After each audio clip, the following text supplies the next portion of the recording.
Hi besties and welcome or welcome back to my channel. I'm Sophia and I love reading romance books. Now today I thought it could be really fun to do a sort of like whole year wrap up, and because the year is quickly coming to an end, I saw Larry Reads do something very similar to this the other day where she went through every single book she read this year and said her rating.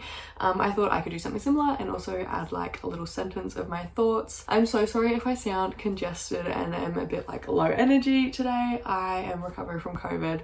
I caught it 2 weeks ago at a 5 Seconds of Summer concert, and to say it has wiped me out is an understatement. But yeah, thanks so much for watching. If you enjoy this video, please don't forget to like, comment and subscribe, and let's get into it now. I have my Excel document right here with all of my reads, all of my ratings, all of my sentences. Oh my god, by the way, this is future Sophia coming back. I read 60 books this year.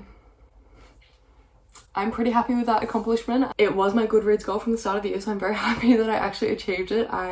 It wasn't looking like I would for a while there, but you know, we managed, we pulled through. And yeah, I honestly had a really good reading year and you're about to hear all about it. Here are the 8 books I read in January 2022. I started 2020 with The Goal by Elle Kennedy. I gave this 4 stars and I read it a year ago, so I don't really remember what happened in it, but I'm pretty sure I liked it. Throttled by Lauren Asher, I gave this 3.5 stars. It was good, but it could have been great. The Silver Swan and The Broken Puppet by Amo Jones, I gave both of these 4 stars. All I can remember is that they were very dark and very twisted. Then we have The Sweetest Oblivion by Danielle Laurie. I gave this 4.5 stars and it is everything you want in a typical mafia romance. The Darkest Temptation, again by Danielle Laurie, I gave this one 5 stars and it is everything you never knew you needed in a mafia romance. Collided by Lauren Asher, I gave this one 4 stars and let's just say Liam supremacy. And to round out January, I finished with The Maddest Obsession. I gave this one 4 stars. It was definitely my least favourite of the series, but it was still good. Okay, next we have the 5 books that I read in February. First up in February, I read The Unhoneymooners by Christina Lauren. I gave this one 4 stars. She gave what needed to be given. The Chase by Elle Kennedy, I gave this one 4 stars. Summer was an absolute ADHD icon. I loved the representation of her,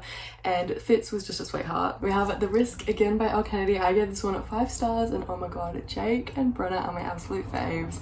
I want a hot hockey boy to give me his good luck charm. Perfect First by Maya Hughes, I gave this one 3.5 stars and I don't remember reading it whatsoever. Next we have one of my favourite reads of the year and my final read of February, and that is From Look Off With Love by Miranda Zapata. I gave this one 5 stars and I do not care how many times the characters blinked, I still loved it. These 2 right here are the books that I read in March. It wasn't a very good month for me, but that's okay. First we have All Your Perfects by Colin Hoover. I gave this one 4.5 stars. It was really great on the representation. I really enjoyed that aspect, but it is definitely not a romance. And my second and last read of March is The Play, again by Elle Kennedy. I gave this one 3.5 stars. Demi and the 3rd act climax is everything that's wrong with this book. Hunter was a sweetheart though, I love him. Right here we have the 8 books that I read in April. You can kind of tell that I discovered Sophie Lark this month. First up we have There Are No Saints by Sophie Lark. I gave this one 4.5 stars. It was weird, but I liked it. Then we have Good Girl Complex by Elle Kennedy. I gave this one 3.5 stars. It's basically just After meets Outer Banks with a very unsatisfactory ending. And of course we have Brutal Prince, again by Sophie Lark. I gave this one 4 stars and ate it as a girl boss and nobody can tell me otherwise. Then we have 2 books that I actually reread this year. I read them for the first time last year. The first one is Bound by Honor by Cora Riley. On my second read, I gave this one 4.5 stars. It hit just as good as the first time. And my second reread is Bound by Temptation, again by Cora, and this one I gave 5 stars on my reread. Liliana and Romero are forever gonna be my favorites. Then we have Stolen Air, again by Sophie. I gave this one 4.5 stars, and as much as I love Nessa and Miko, we need to start a petition for Marcel and Clara to get their own book. Bro, my voice is actually like going gravelly right now. I'm so sorry if I sound like a man by the end of this video. Then of course we have Savage Lover by Sophie once again. This is a 5-star read for me. It is very much Fast and Furious meets Sophie's Mafia world, and I am definitely a car girl now. And we have my favourite read of the year. This wouldn't be one of my videos if I didn't mention it. That is A Million Kisses in Your Lifetime by Monica Murphy. Oh my god, I gave this one 5 stars and it's just absolute perfection. You can honestly tell by how many books I read each month when my uni holidays were, because I went back to uni in May and I only read 2 books that month. The first is Bloody Heart. I gave this one 4 stars and it is officially the only second chance romance that I have ever liked. Then we have a slightly disappointing read. This is The Dare by Elle Kennedy. I gave this one 3 stars, and if you have to include miscommunication 3 times in your story, you have no plot. And continuing my dry spell of reading into June, the only book I read in June was Things We Never Got Over by Lucy Score. I gave this book 4.5 stars, and as much as I loved it, I'm now acutely aware of how much of a man baby Knox really is. July, of course, was another big reading month for me. I did my 24-hour reading challenge in that month, so I've got a lot of reads. I think my goal for 2023 is to beat 8 books in a month, because I've had like 3 months with 8 books in them. That's a challenge for next year. First up, in the month of July, I read It Happened One Summer by Tessa Bailey. I gave this one 4 stars, and let's just say the hospital scene is superior. Then next up, I read Corrupt by Penelope Douglas. I gave this one 3.75 stars. I absolutely adored the plot, but I hated the characters. Neon Gods by Katie Robert. I gave this one 4 stars. Let's just say it may be more emotional than All Your Perfects by Colleen Hoover. Then I'm back on my Sophia Mafia train. I read Broken Vow. I gave this one 5 stars. This one definitely kicked off my fictional cowboy obsession. And to round out the Brutal Birthright series, I finished it with Heavy Crown by Sophie, and I gave this one 3.75 stars. Let's just say Sebastian deserved better. Next, I actually had another reread from Cora's Born in Blood series. I reread Bound by Judy by Cora Riley. I gave this one, what did I give it? I gave this one 4 stars on my reread. It was leaps and bounds better the second time I read it. I definitely had a newfound appreciation for Dante and Val. Next, I read Things I Wanted to Say But Never Did by Monica Murphy. I gave this one 4 stars. It is basically just a book of smut and blackmail. Then we have Flawless, which I rated a 4 star, and obviously the obsession with fictional cowboys extended itself to fictional bull riders. August slipped away into a moment in time. Is that the lyrics? Okay, in the month of August, I was clearly back studying because I only read 2 books, and the first of those is Electric Idol by Katie Robert. This one I gave 4 stars because we stand mid-sized representation and an influencing queen. And of course, Blindside by Candy Steiner. I gave this one 3.75 stars because Garrett and Wellesley did it better. In the month of September, I read 4 books, although I did count the 5 novellas in the Mindfuck series as 5 on Goodreads because, you know, if the system's there to be cheated, then I'm gonna cheat it.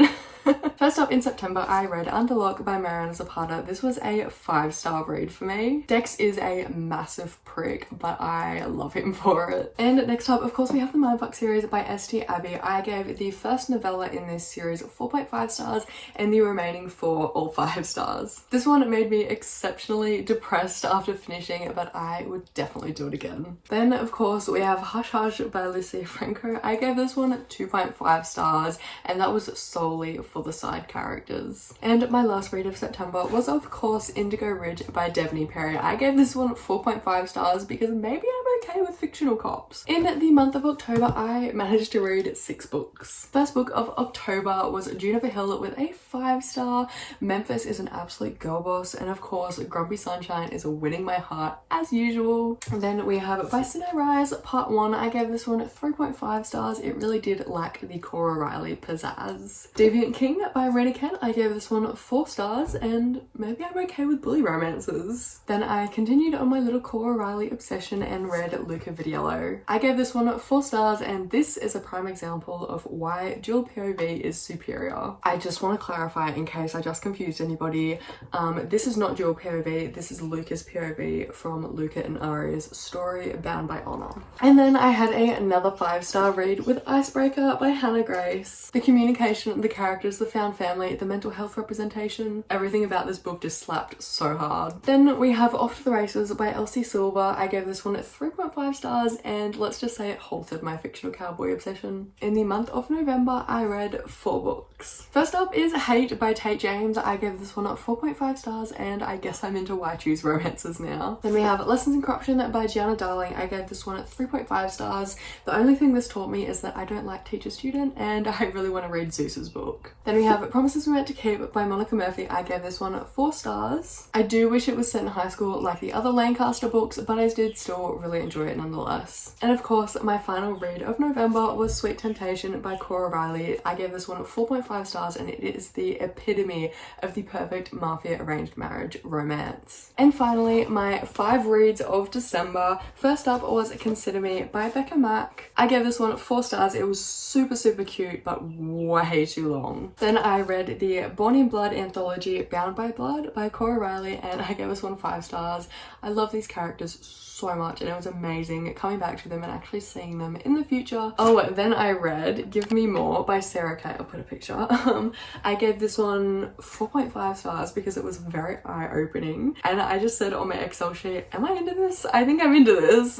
It's very good. Then I read The Simple Wild. I gave this one 5 stars. Let's just say I couldn't see the last 20 pages through my tears. My second last read of 2022, as far as I'm aware. I might read another book this month. Not sure. You'll have to stick around for my December wrap up to see that. But the 59th book I read this year was Ghane Flats by Debney Perry. I gave this one 4 stars. Foster was definitely on rocky ground for a while there, and I still think Talia deserved better, but I am really glad I persevered with this book. Then we have actually my current read, which I am hoping to finish either today or tomorrow, by a thread by Lucy Score. This one is looking like it will be a 4-star for me. I really think Lucy needs to write characters in their mid-20s as opposed to their mid-40s because they are just so immature. Okay, and that is the 60 books I read in 2022. Should I really want to put them in like a really big stack. Should we do that? I think we're gonna do that. This is balanced so precariously and it's not even all of them. That's what 22,000 pages looks like in the flesh. That's a bit insane. Okay, well, thank you so much for watching this video. I hope you enjoyed.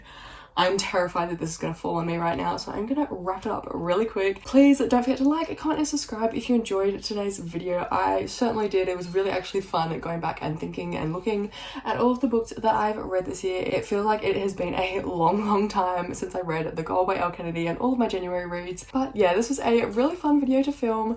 I'm very glad I did it. I was honestly contemplating just doing a really easy video like a book haul today because I am still sick and I don't feel great, but I'm glad we did it. I'm glad we're here. I'm a little bit shocked, but yeah, thanks so much for watching. I really hope you enjoyed today's video and I will see you next time. Bye. Oh my god, I want to show you my Christmas nails. I'm taking my thumbnail right now, but look how freaking cute. I spent 8 hours in one of my isolation days painting them.